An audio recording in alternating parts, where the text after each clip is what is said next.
A few years ago, I came across a free game called Sludge Life. I saw it on Epic Game Store and just claimed it, and I didn't really think much about it until a few years later, where I decided to give this game a go. And after a few moments of gameplay, I immediately shut it off.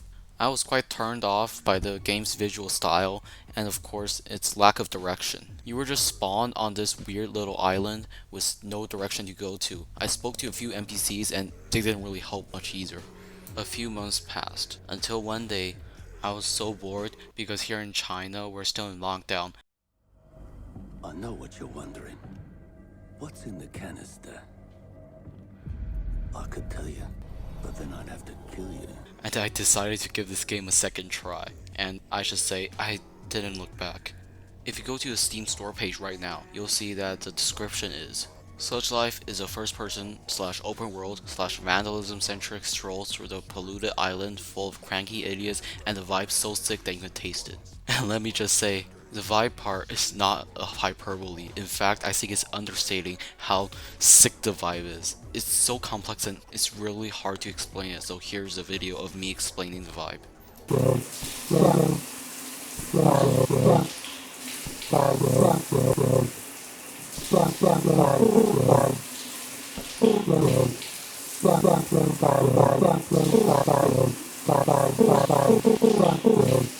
Unsurprisingly, this game is published by Devolver Digital, which is still one of my favorite publishers to this day. I mean, come on man, they published Broforce, they must be good.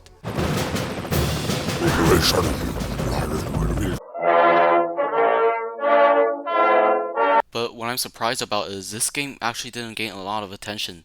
When you look it up on YouTube, the game trailer only have 84,000 views, which is a relatively small number for a video game trailer. And if you look up on the Metacritic of this game, it did fairly well for a game such unique as it is. Obviously, Devolver Digital didn't really promote this game very much. Besides a free Epic Game Store thing, I don't think there's a lot of buzz leading to the game's release in 2020. But that didn't stop it from being a good game though. As usual, let's start with the visuals. Now, people who have played the game might accuse me of not using the VHS filter. And I say I'm completely guilty of that, but I'm not ashamed of it. For the people who haven't played the game yet, this game's default setting is with the VHS filter on, making it look more like a PS1 game. And the game will look considerably sharper when you don't use it. I really would like to play with the VHS filter on because I know that this is part of the visual style. But sadly, after like 5 minutes of gameplay, my eyes are starting to strain, so sorry. For the people who don't have this issue, I highly recommend you playing with it on, cause there's a reason that it's a default setting. Even with the VHS filter off, this game still looks ass ugly. It looks so dirty and gloomy, but it does fit the tone pretty well, which is basically corporate monopolization. All of the companies in this game world, including Siggy, the cigarette company, LifeLoop, basically the hospitals, Chemical, which is a chemical company, that conducted an experiment on a cat for its new transporter and made the cat have 2 buttholes, which is a not so subtle Half-Life 2 reference. For real this time? Because I still have nightmares about that cat. No, there's nothing to be nervous about. cat? We've made major strides. All of these companies are owned by one single company who rule over the island with an iron fist. Or to be more specific, an aluminum can. The company is called Glug, and the creators are probably alluding to a very small company which existed in the real world. Not only that, Glug also supplies a healthy dose of pollution to the island, releasing a black chemical only known as sludge, covering the landmass. The sludge is actually a very smart way of incorporating a story element into the gameplay, which I'll talk about later.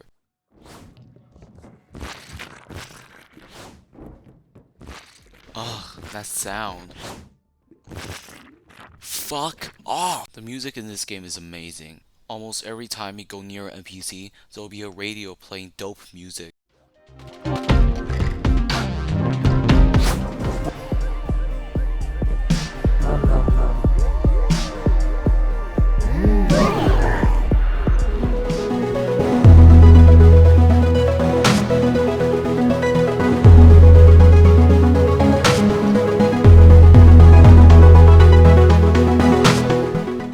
It's usually based on rap and vaporware, which fits the game's style really well. And that's not all. Some NPCs even have their own song that will play when you go near them. Some really slaps.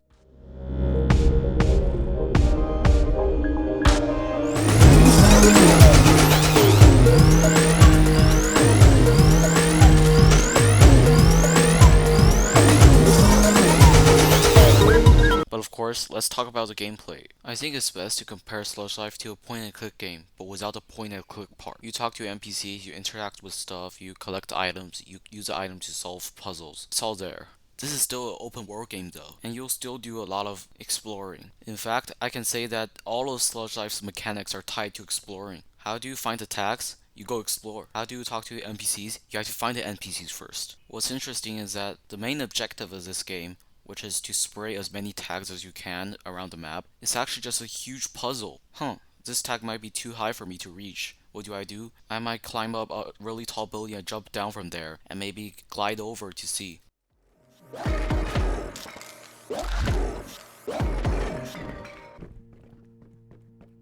Maybe it needs another item.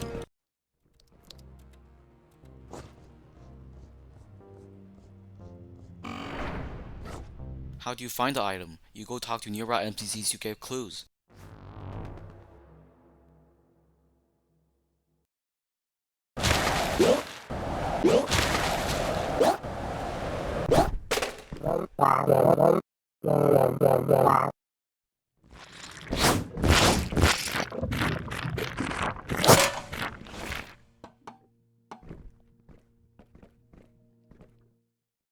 The gameplay and the objectives of Sludge Life may seem really mundane and bland, but all these little mechanics are woven together to make something really unique.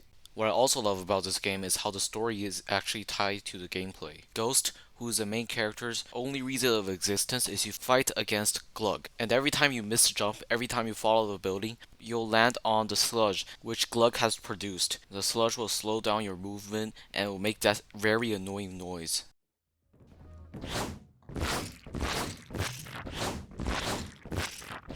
Which will make the player not only despise the sludge itself, but also Glug. For the people who haven't played the game now, I'm gonna talk about the story, so to avoid spoilers, please go to here. Oh god, how do I start? Let's start with the taggers. Taggers, or graffiti artists, can be found around the environment. They're usually at really high places and it's pretty hard to reach them, and when you talk to them, they're pretty secretive about what's happening around here. They'll probably shit on your artwork or tell you to talk to them later when you get big.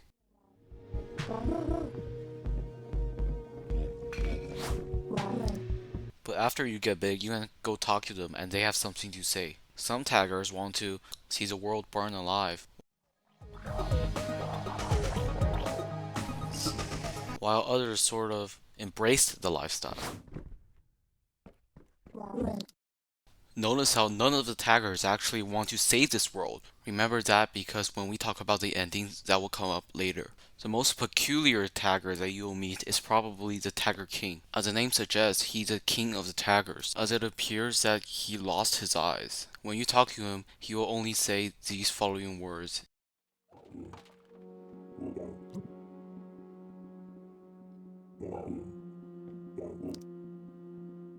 After talking to the Tagger King, you'll be gifted with his Vandal Eyes, and the eyes will look at the direction where the nearest tag is, which is really helpful to obtain the secret ending. I know that I'm only talking about plot threads here, but that's really what the game gives you to work with. When you talk to a lot of the NPCs on the island, you'll notice that they are all on strike.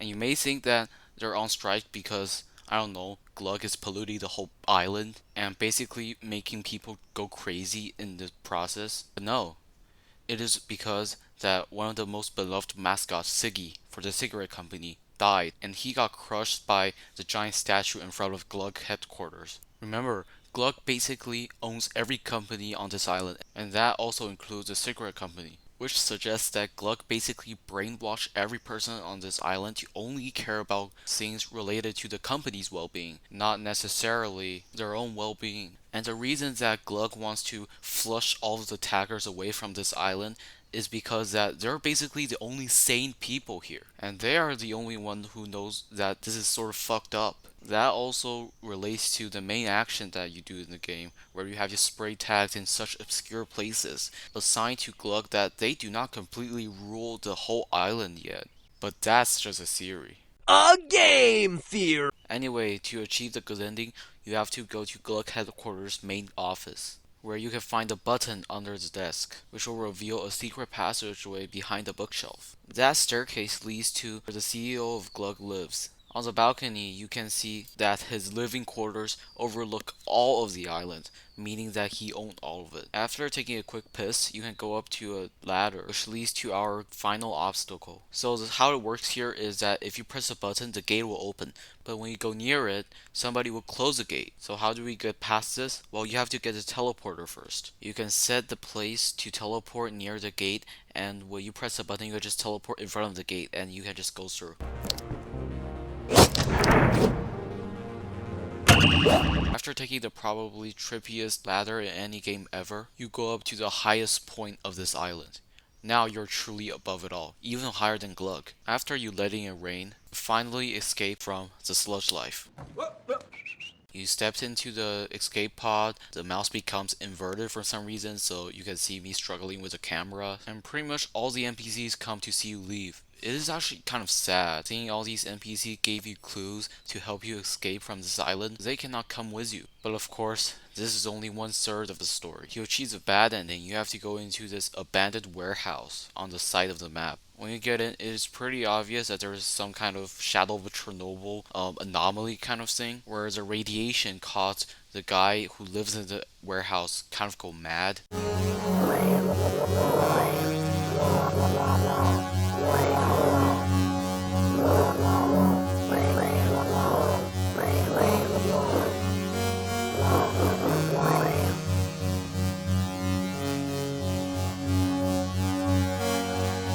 Anyhow, you jump off to the roof and drop down into the hole in the roof. After you crawl through a tiny space and drop down into a pit, you'll see that there's a laser wall blocking your way. You use your teleporter to block the lowest beam so you get yourself just enough space to crawl through. And, well, I guess I can just play out the ending for you.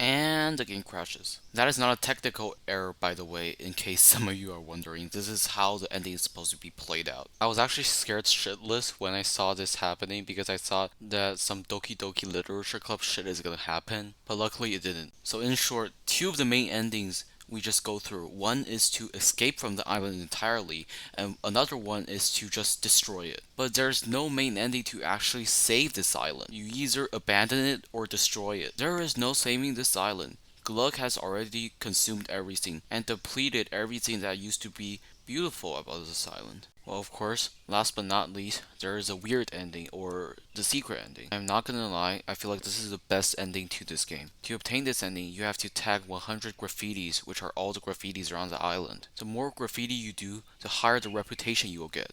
Over time, when you do more graffiti, many of the taggers will want to collaborate with you. After you collaborate with them, the taggers will always have something to say. Mostly, they're complimenting your art, but sometimes a tagger will offer you some world building. For example, this tagger Tia.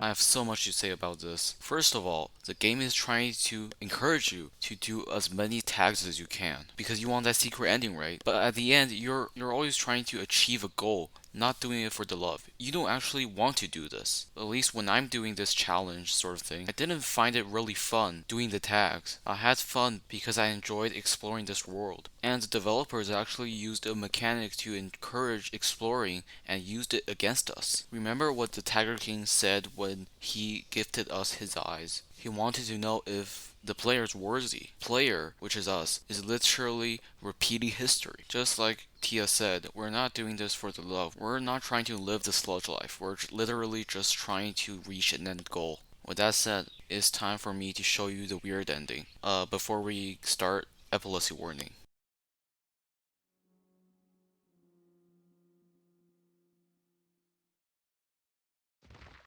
When the bandana goes over your eyes basically gets taken just like what happens to a Tiger King. After that, the virtual drug trip begins to kick in and everything begins to spin.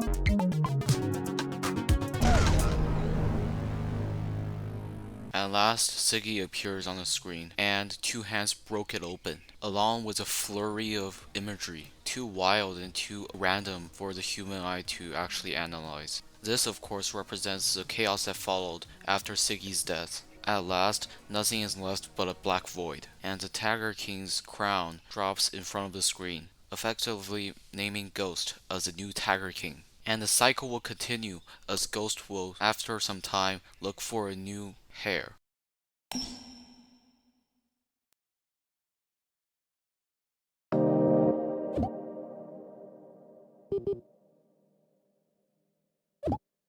This game is quite right, and it is also a really rough gem. Even though it has its flaws, I still recommend you giving it a try. If you actually grabbed the game when it launched and it was free like a few years ago on Epic, then good for you. If not, well, it's on Steam for like 15 bucks and it's definitely worth your time. I know it's been like a month since I last uploaded, but I'm really busy. And I've been thinking about this project for a long time because I have no idea how to start. But all well that ends well, I guess. By the way, I created an email account so you guys can send me requests and I will compile them into, I don't know, a Google Doc. I know I'm basically copying Mandalore Gaming right now, but I really can't figure out an original way to effectively record all the requests. So yeah, there's that.